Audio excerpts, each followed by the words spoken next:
बहुत समय पहले की बात है। गंगा नदी के किनारे एक पीपल का पेड़ था।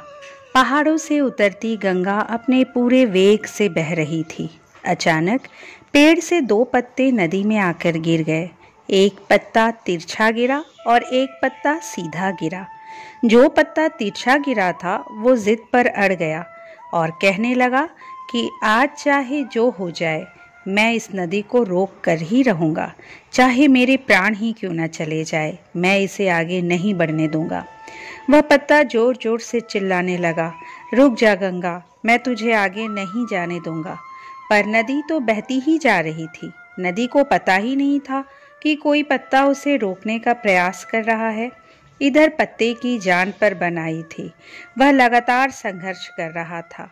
वो पत्ता नहीं जानता था कि बिना लड़े भी वहीं जाना था जहां थक कर और हार कर पहुंचेगा। परंतु अब और तब के बीच का समय उसके लिए दुख और संताप का समय बन चुका था।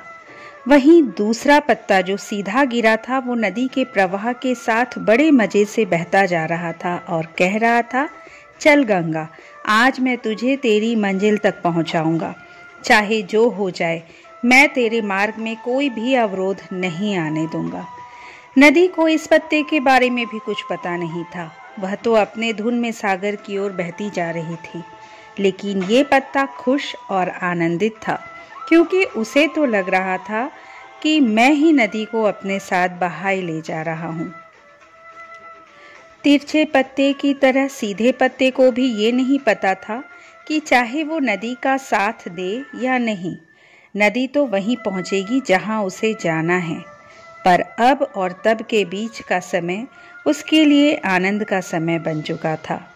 जो पत्ता नदी से लड़ रहा था उसकी जीत का कोई उपाय नहीं था, और जो पत्ता नदी के साथ बहता जा रहा था उसकी हार का कोई उपाय नहीं था। दोस्तों, ये कहानी हमें ये सिखाती है कि जिस दिन हम लड़ना छोड़ देते हैं उस दिन हम जीना शुरू कर देते हैं। अब लड़ना छोड़ देने का अर्थ ये नहीं कि आप सपने ना देखें और उसके लिए मेहनत करना बंद कर दें, बल्कि लड़ना छोड़ देने का अर्थ ये है कि आप उन चीज़ों को बदलने की कोशिश ना करें जो आपके हाथ में नहीं है। यही खुश रहने का मूल मंत्र है। दूसरों को बदलने में अपना जीवन बर्बाद ना करें, बल्कि खुद को बदले।